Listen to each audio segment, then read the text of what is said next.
Making news this Friday, the 20th of March, far north Queensland in the eye of the storm. Tropical cyclone Narelle makes landfall. Our reporter is on the scene and will also speak live with the Queensland Premier. Panic at the pump, petrol stations running dry across Sydney. Also, shame and supporters of genocide. Anthony Albanese and Tony Burke heckled by angry protesters during a visit to mark the end of Ramadan. And world leaders condemn the escalation of the war in the Middle East as one reporter has a miraculous escape. This is Seven's National News with Natarsha Belling.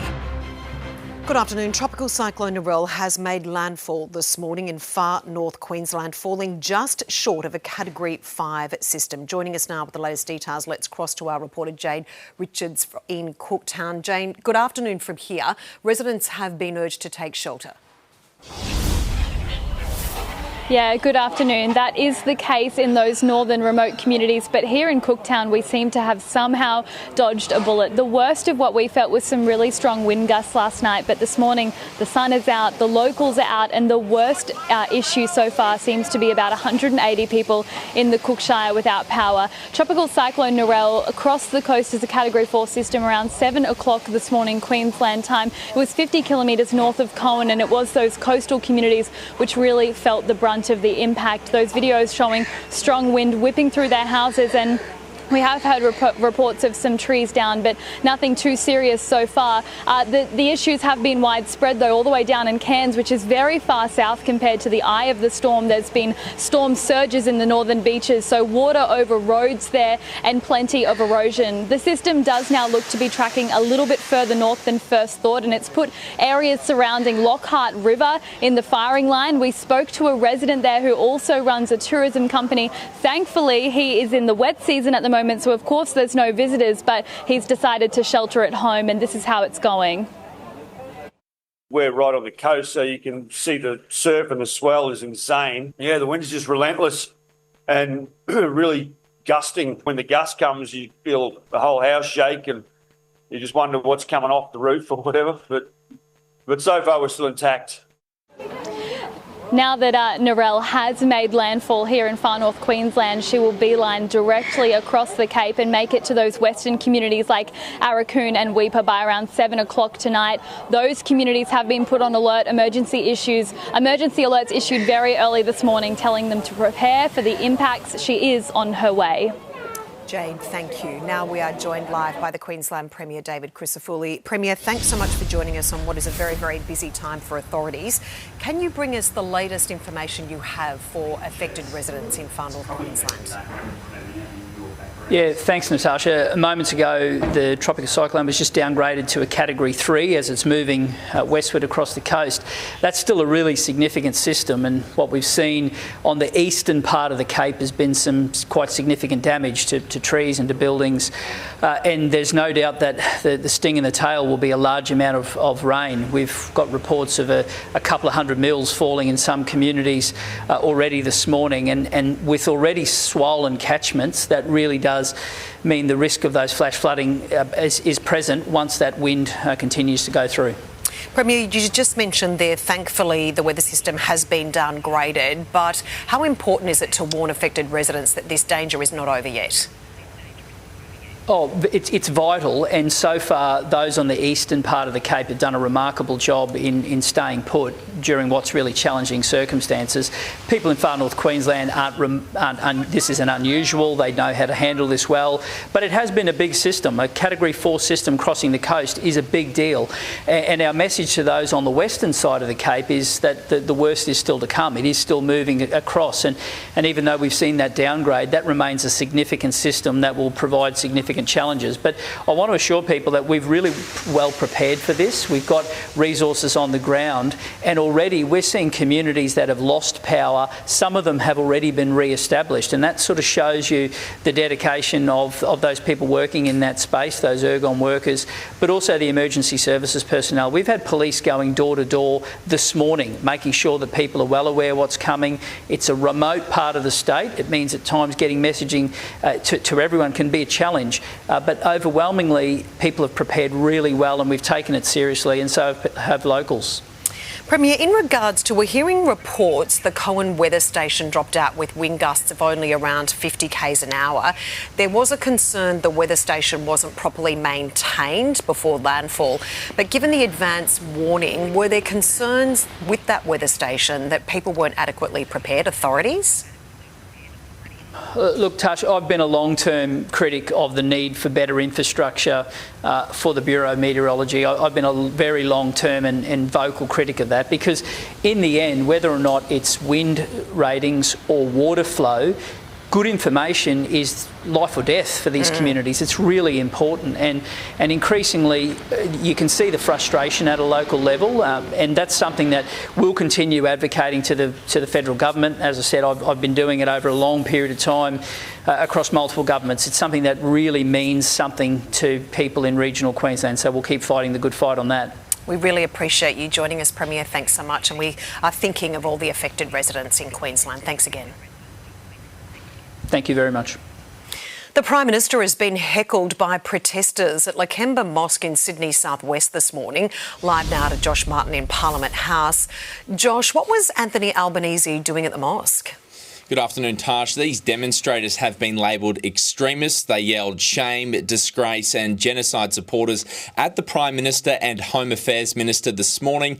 When the heckling started, Anthony Albanese and Tony Burke were sitting at the front of the mosque. They were there for the service marking the end of Ramadan.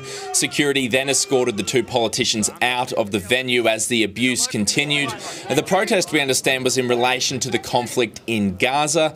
The Lebanese Muslim Association has put out a statement saying, "We understand that emotions are high, particularly given the ongoing suffering in Gaza and the devastation in Lebanon.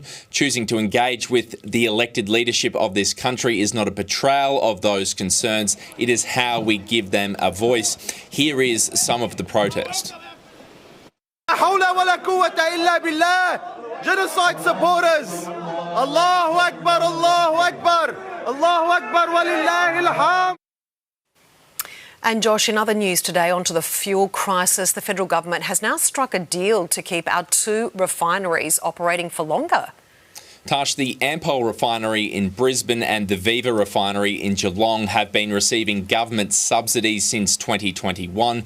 Refiners get a production payment during loss-making periods. Those payments have only been made on 2 occasions, though, and under this new deal, the payment cap will remain at 1.8 cents per litre. But the trigger for the payments will be lowered, so they'll essentially get more payments. Ampol will defer a planned maintenance shutdown in June under this deal, and both companies are now planning to operate their refineries into the next decade.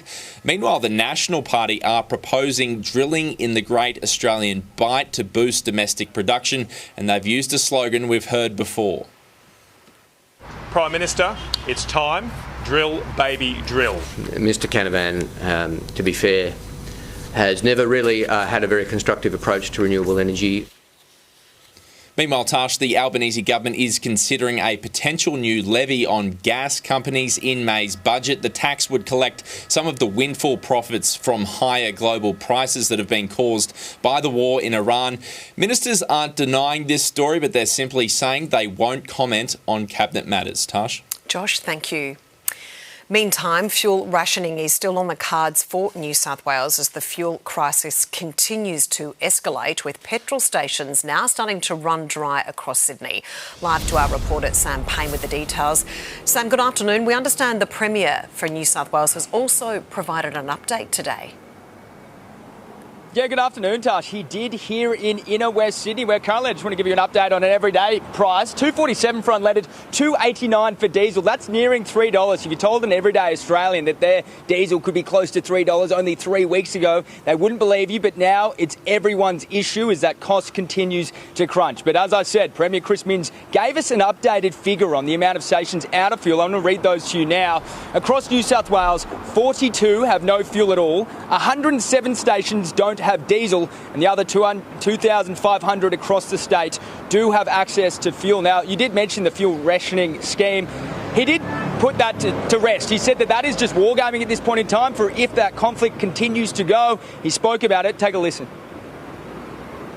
We're preparing for every eventuality, but I don't want to jump the gun. I accept it's really difficult at the moment, particularly if your business runs on diesel, but take what you need, not more than you need. There's also been discussions about fuel attendants that are being abused by Australians, just very upset about the price of fuel. Premier Chris Minns has told everyone to please take it easy. We're all in this together, reassuring everyone that the ACCC is also going after the fuel giants if they are caught price gouging. I'll have more updates on this story this afternoon and tonight. Tash? Look forward to your coverage, Sam. Thank you. Heading overseas now, in a war with global consequences, but no change in tone from the White House. Despite increasing economic fallout, Donald Trump is downplaying the impact of the war in Iran, insisting oil prices are not as bad as expected and the war will be over soon. Rob Scott has more. Despite growing concerns about the global economic ramifications that this war with Iran is causing, Donald Trump is holding firm, playing down the impacts on the price of oil and energy. I thought there was a chance it could be much worse. It's not bad, and it's going to be over with pretty soon. Treasury Secretary Scott Bessent revealing today that the US is now considering lifting sanctions on Iranian oil stuck at sea to help lower global prices. It's about 140 million barrels, so depending on how you count it, that's 10 days to 2 weeks of supply. Despite Donald Trump's repeated assurances the war will end soon, the Pentagon has confirmed it'll ask Congress for an extra $200 billion to fund the fighting. It takes money to kill bad guys, so we're going back to Congress and our folks there to ensure that we're properly funded for what's been done, for what we may have to do in the future. Also today, a very awkward moment in the Oval Office where the president was meeting with the Japanese Prime Minister. Donald Trump was asked why he hadn't pre-warned Japan, a country heavily reliant on Middle Eastern oil, that he was going to strike Iran. Who knows better about surprise than Japan? Okay? Why didn't you tell me about Pearl Harbor? Okay? Right? You know, he's asking me, do you believe in surprise?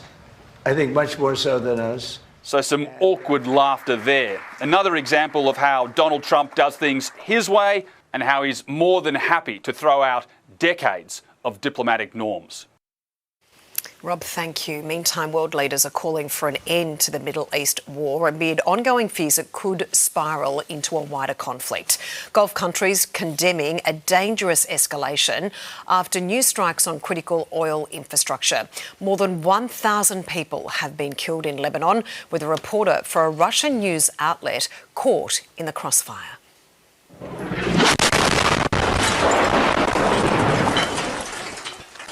Jacqueline Robson has more from Tel Aviv. Well, Israel's oil refinery in Haifa came under attack tonight with a barrage of missiles from Iran, many of them intercepted. It was just shrapnel that caused the damage there. You can see big plumes of smoke. It's the latest in what has been furious retaliation from Iran, striking energy facilities right across the Gulf. These strikes were strongly condemned. Saudi Arabia's foreign minister saying what little trust there was with Iran before has now been completely shattered. It was after Israel hit Iran's South Pars gas field, which sent the oil price climbing to $118 a barrel. The US president trying to distance America from those strikes, with Israel's Prime Minister now saying they went at it alone. Well, I'll say two things. Fact number one, Israel acted alone against the Slawiyah gas compound.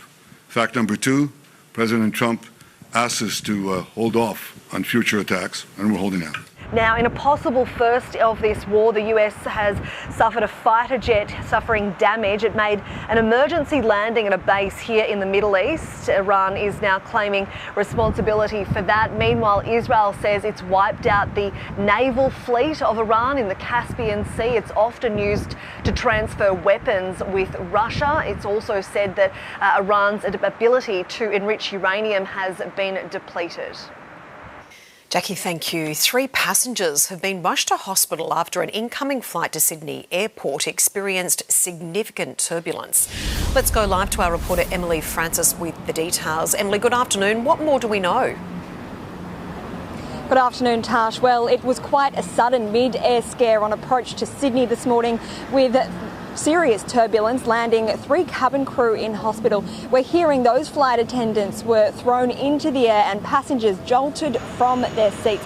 Now, the Delta Airlines flight left from Los Angeles around last night with around 250 people on board. The Airbus A350 landed in Sydney at around 7 this morning, with emergency crews waiting for it already on the ground after that alarm was raised while the aircraft was still in the air. So we believe there was some mid-air turbulence or turbulence on descent into Sydney Airport, and ambulance attended for 5 patients, 3 of which were transported to hospital with minor injuries. Now, those patients are in a stable condition here at Royal Prince Alfred Hospital with minor injuries to their head, shoulder and lower back. Tash. Emily, thank you. A 16-year-old boy has appeared in court accused of stabbing a woman as she walked to work through a Melbourne shopping centre. The victim suffered serious injuries and remains in hospital. Police arrested the teen, suspect at a medical centre close to the scene. He is facing a number of charges, including assault with a weapon, theft and breaching bail. Both South Australian leaders are making a last-minute dash for votes ahead of tomorrow's poll. But with Labor expected to cruise towards a landslide, the spotlight has shifted to the battle for second, with One Nation continuing to surge in the polls. Michaela Kamarik has more. Well, Tash, tomorrow will be the ultimate test of whether One Nation's surging popularity translates at a state level. Pauline Hanson has spent the week campaigning across both the city and regions, appearing to receive a warm welcome wherever she went. She's confident of a strong primary vote, insisting voters are fed up with the major parties. But when pressed on her South Australia-specific policies and costings yesterday, she bristled at the line of questioning. Your questions are not relevant to me, and I'm not interested. Well, if you can believe the Labor and Liberal costings, it's a bit of a joke. They're running up $50 billion, close to $50 billion worth of debt. As for the major parties, the final 24 hours are all about optics. Both leaders leaning into family life to sell their message, from the pool to the kitchen. Peter Malinauskas and Ashton Hearn are promising relief from cost of living pressures.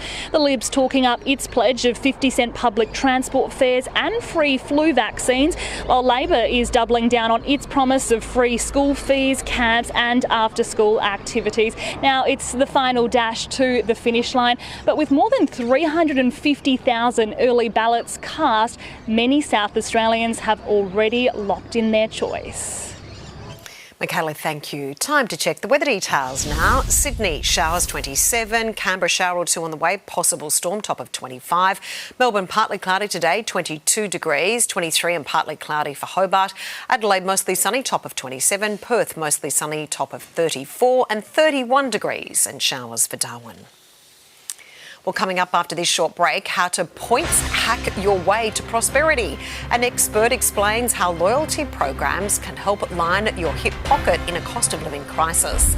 Plus, a royal walk with a surprise twist. King Charles opens the world's longest coastal walkway. And good news for carnivores, meat eaters less likely to suffer cognitive decline.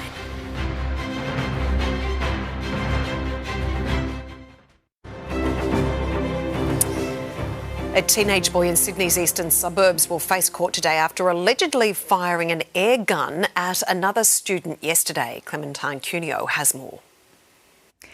A 15-year-old boy who police say pulled a ball-bearing pistol on a classmate will face the Children's Court today after spending the night in custody. The teenager was arrested at Rose Bay Secondary College yesterday afternoon and the campus was placed into lockdown.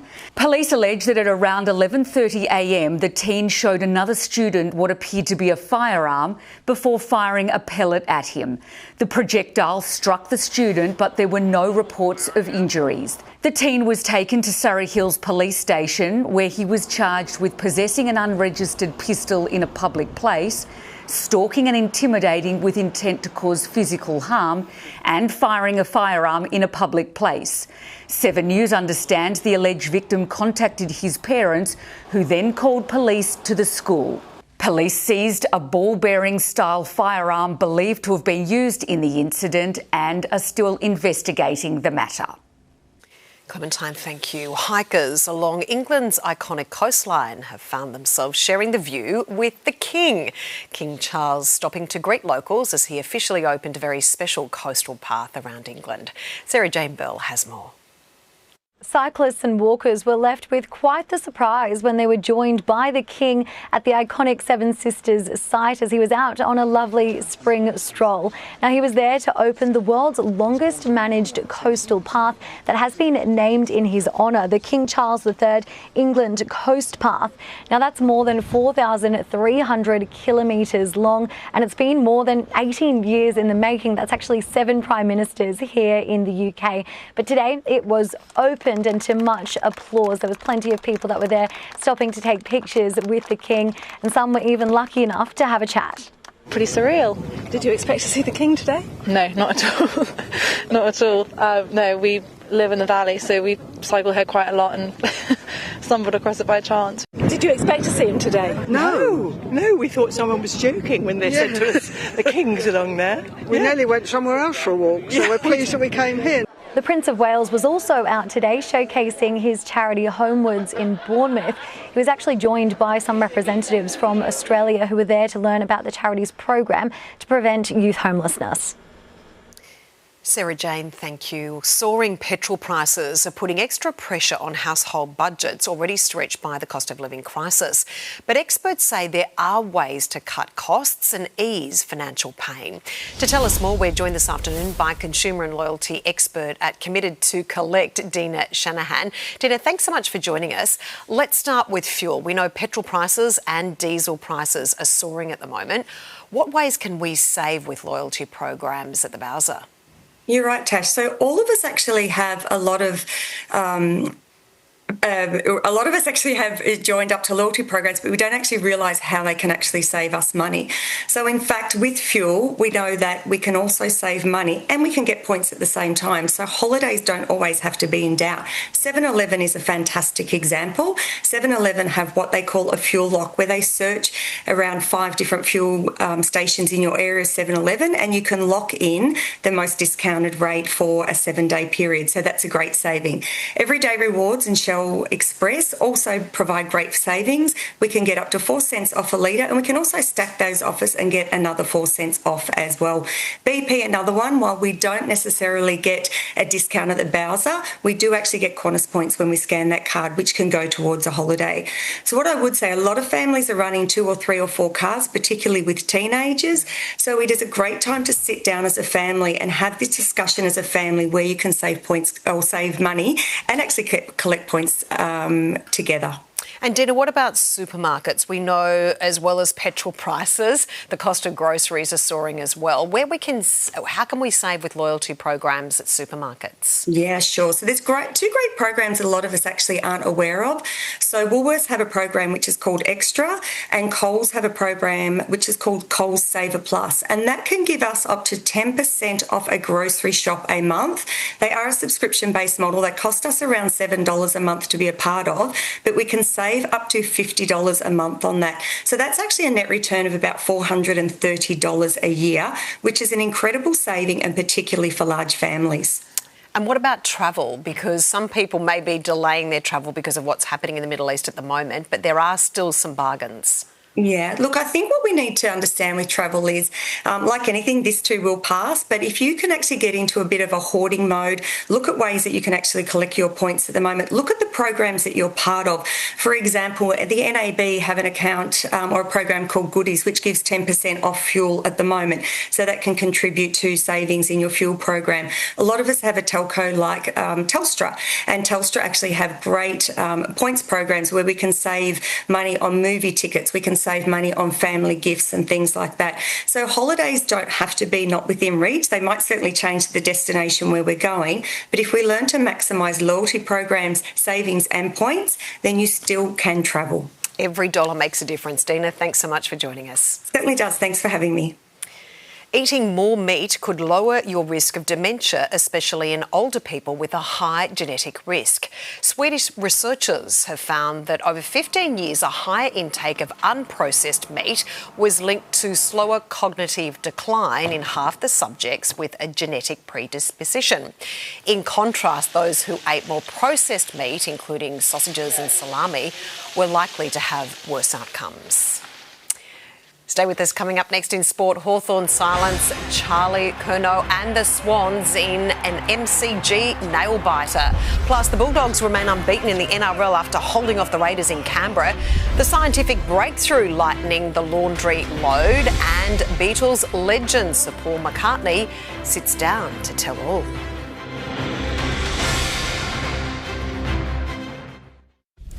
Time for sport now with Kate Massey. Kate, good afternoon. Happy Friday. A massive win for the Hawks in the AFL. Happy Friday to you too, Tash. Well, Hawthorn has avoided a huge scare, handing the undermanned Swans their first defeat of the AFL season at the MCG last night. Without injured stars Isaac Heaney and Errol Goulden, Sydney still got off to a hot start. Charlie Curnow kicked 2 early goals, but from 20 points down, the Hawks powered back to win 99-82. No matter if they've got stars out, they've got great kids to come in, and we knew it was going to be a tight game. Dean Cox says fitting Charlie Curnow into the Swans attack is still a work in progress after a goalless second half from the star recruit. At all times, compete as hard as you possibly can. It'll be a work in progress we're going to put time into. Hawks veteran forward Jack Gunston starred, kicking 4 majors. Now tonight, the Crows host the Western Bulldogs at the Adelaide Oval. It is live and free across the screens of 7. In the NRL, the Bulldogs powered through rain to beat the Raiders in Canberra, securing their second straight win of the season. Raiders prop Josh Papali was sin-binned and given a 1-match ban for a high shot on Sam Hughes as the Dogs held on for a gritty 14-10 point win. Numbers, Karen! And for Preston! Preston punches over for Canterbury. Bulldogs coach Cam Corraldo suffered cuts on his hand after the window of the coach's box shattered. Place to play, it's a great atmosphere, but it deserves an upgrade. Can't have stuff like that happening. There's no good whinging about it because the people you've got to whinge to don't give a don't care about the stadium. They don't care about the nation's capital having a stadium that we have. Raiders captain Joe Tapine was fined for this hit on Harry Hayes. And the Sharks are ready to bounce back from last week's Panthers thumping against the Dolphins tomorrow night. Star 5'8" Braden Trindle plays game 100, a career turnaround after being stood down by Cronulla in 2024 for failing roadside drug and alcohol tests. He learnt some painful public lessons and he's aware of that. He's improved and still improving as well. For him to be the level he's at after 100 is pretty impressive. Dolphins enforcer Tom Flegler has been ruled out with a rib injury. Well, Australia's women cricketers are making a good start to their first international series since Alyssa Healy's retirement. Game 1 of 3 T20s is underway against the West Indies. Beth Mooney got the Aussies rolling in Kingstown, Jamaica. And this one dispatched again behind square, so Beth Mooney in the mood. Mooney thumped 79 runs off 55 balls, Australia reaching a total of 6 for 164. The Aussies then dropped 3 catches early in the Windies' reply before Alana King grabbed the first wicket.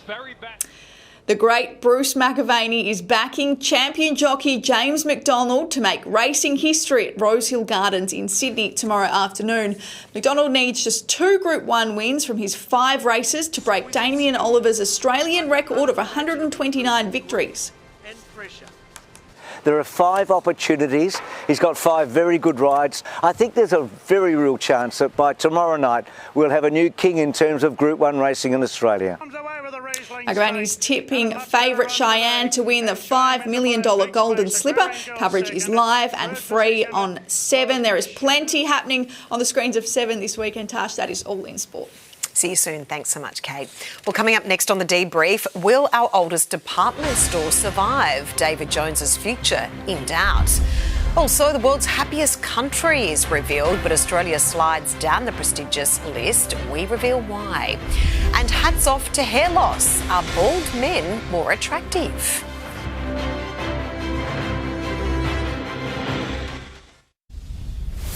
Welcome back. Well, speculation is mounting about the future of department store David Jones, with new data showing the company is taking double the usual time to pay its suppliers.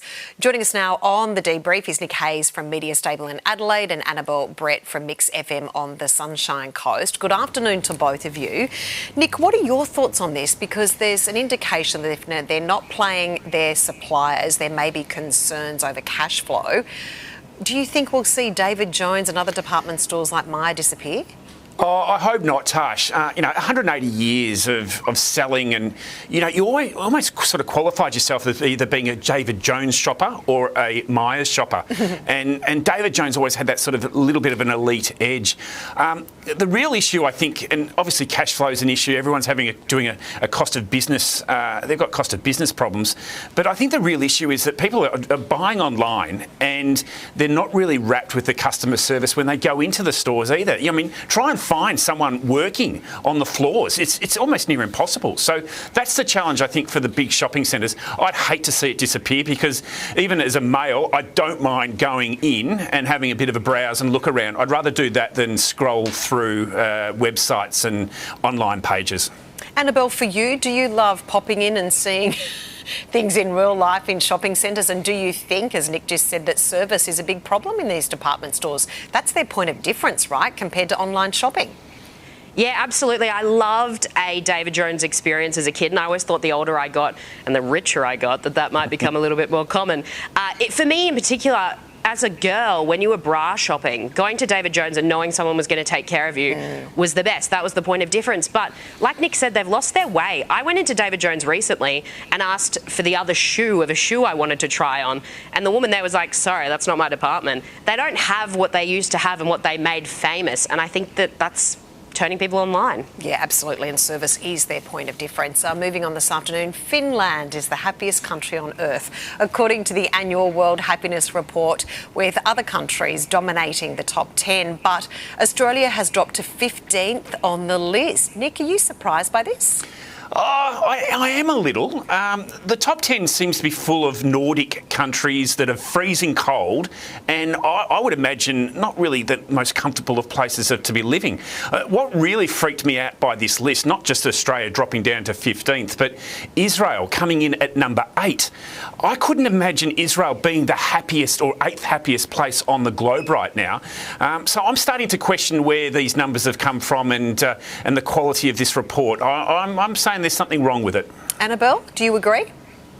It is concerning that a country that doesn't even get that much sunlight is beating Australia in happiness quotas, but I guess the social media thing is definitely something that is concerning for kids. That's dropping it down a lot, and we need to work in that space a lot. Hopefully these new restrictions will make a big difference. But I would think, for me personally, happiness is connected a lot to chicken salt, and being one of the only countries that have it, I expected better from us. We might need more pushed out to the various regions of Australia.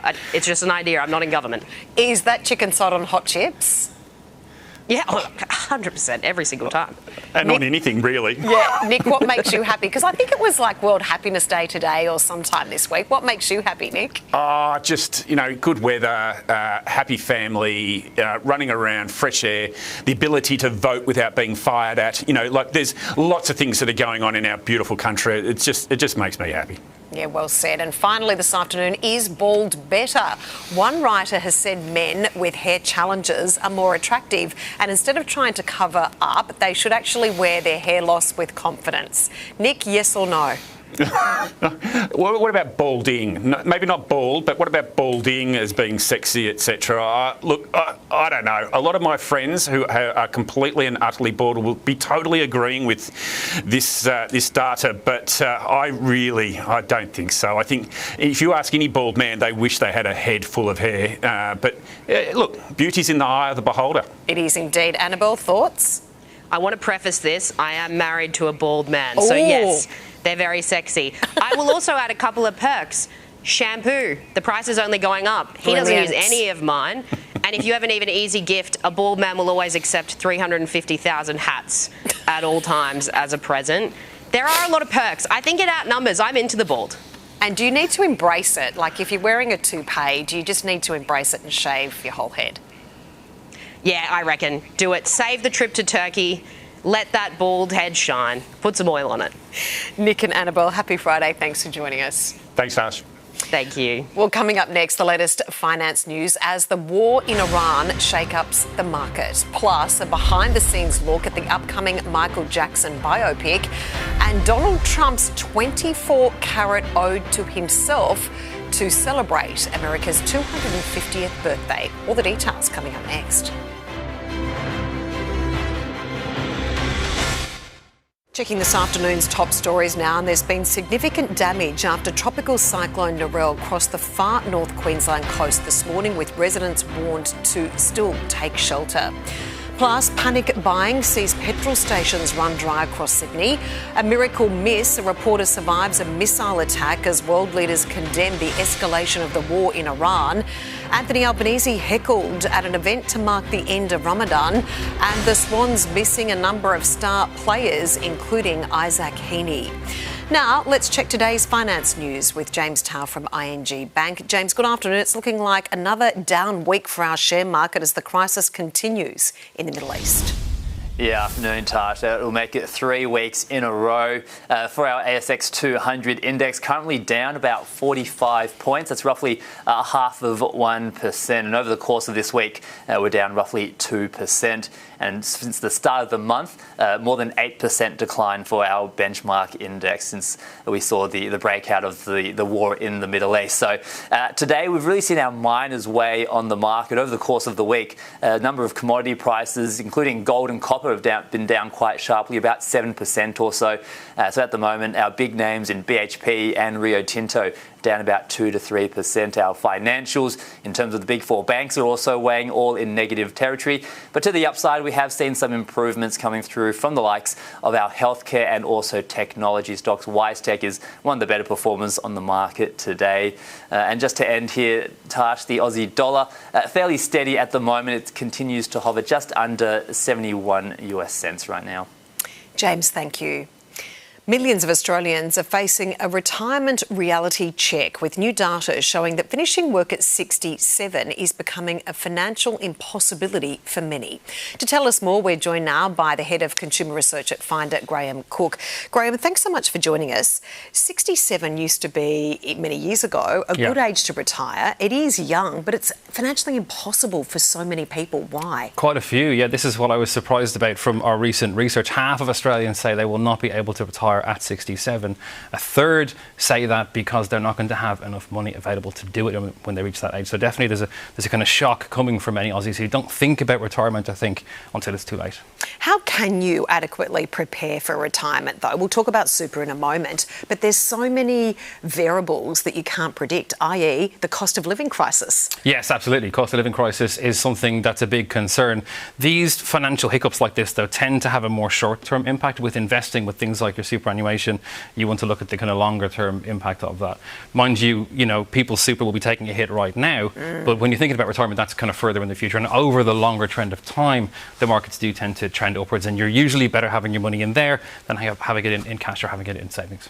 So how much do you need in superannuation? Obviously, it depends on your circumstances. How much do you need in your super accounts to retire comfortably? Well, according to the superannuation advisory body in Australia, it's around $630,000 is what you need in your super when you retire.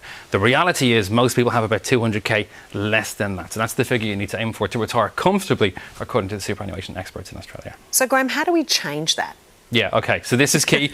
Just really paying a little bit of attention to your super in general can make a big difference in the long run. So we've done some research at Finder looking at a model of somebody who started working at 30, went to the default super they were offered by their employer, made no extra contributions and then retired, versus somebody who did the same thing but picked the best superannuation account in the market with the best return, the lowest fees, and made a contribution of under $100 a week to it.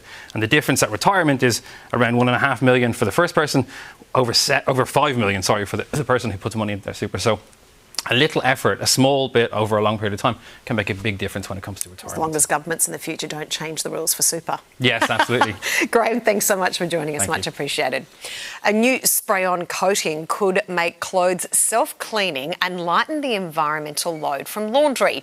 International researchers have developed a spray which does away with the need for detergent. The coating outperformed traditional wash cycles when it came to removing stains and also bacteria, reduced the release of microplastics and required less water for your laundry load. The US Mint could soon start producing 24-carat gold coins with Donald Trump's face on them. The US Commission of Fine Arts, a panel handpicked by President Trump himself, approved the final design for the coin to celebrate America's 250th birthday on the 4th of July. US federal law says no living president can appear on US currency, but officials claim the Treasury Secretary can bypass that law. Stay with us. The latest weather details are coming up next with Tony Auden. Cyclone Narelle has made landfall. I'll have the latest warnings plus the forecast for the rest of the nation. That's next. Music legend Sir Paul McCartney has delighted fans with the release of a new audio series expanding on the recent documentary Man on the Run. One of the interviews was recorded on the 45th anniversary of John Lennon's murder. I don't know what I would have thought if we hadn't and we were still warring and he got killed. I think, I lost my chance, to make peace. Do you know today's the anniversary? Oh my God. I don't keep anniversaries like that. It's today, is it? Yeah. Sir Paul McCartney's Man on the Run is out now on Audible's Words and Music series. A behind-the-scenes look at the upcoming Michael Jackson biopic. Michael has just been released. The film chronicles the life of one of the world's most controversial and influential artists. Every move matters. Every detail matters. You can't just go through a Michael Jackson move casually. I met with Rich and Tone, who are Michael's choreographers, and we were wondering, can Jafar really do this? Can he really do the most iconic moves the world has seen? Land like this. Yeah, I'm always on the wrong side. And Jafar said, just give me some time. Michael hits cinemas on the 23rd of April. Actor Ryan Gosling has appeared on Late Night with Seth Meyers and revealed his very first movie role. We found, I believe it's your first acting job, is a Canadian. He told me about this backstage. Should we watch the clip? Yeah.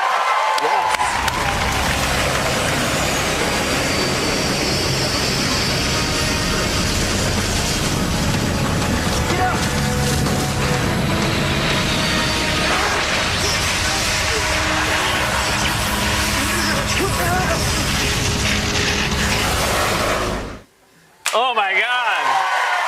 Oh my God, you were built for it! The Oscar nominee says it was the first time he'd ever seen the performance.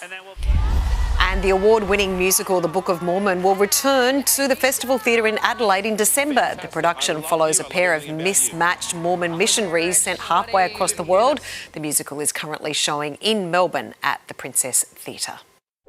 7 News is brought to you by Australian Made, by Australian. Back jobs, a stronger economy and the way we live right here. Now for a look at the all-important weather details. We're joined this afternoon by 7 News meteorologist Tony Auden. Tony, good afternoon. What's the latest information you have for us on Cyclone Narelle?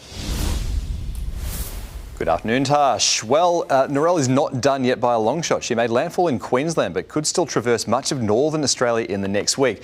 Let's start with the present, and after briefly becoming much stronger than even Cyclone Yasi late yesterday, thankfully Narelle did start to weaken overnight, hitting the Cape York coast as a Category 4 storm this morning.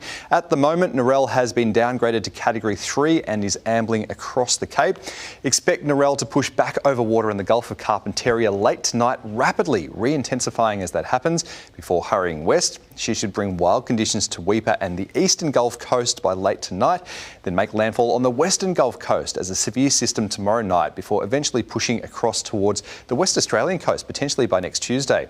Now, on to the rest of the nation's weather for today. More passing showers in Sydney, though the peak at the moment is up towards the central coast. Adelaide, Melbourne and Hobart looking at partly cloudy but dry conditions, and Perth still heating up to 34 degrees.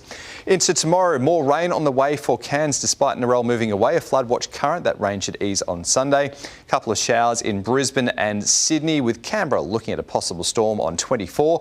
Partly cloudy in Melbourne and Hobart on 23 and 24 degrees. Sunshine in Sydney, and Perth starting to cool down to 32 degrees. That's the latest weather, Tash. My thoughts with everyone in Cyclone Narelle's path. It's back to you. Yeah, absolutely well said, Tony. Thank you. And that's Seven's national news for this Friday. I'm Natarsha Belling. Thanks so much for your company. Have a great day and a lovely weekend, and we'll see you on Monday. Good afternoon.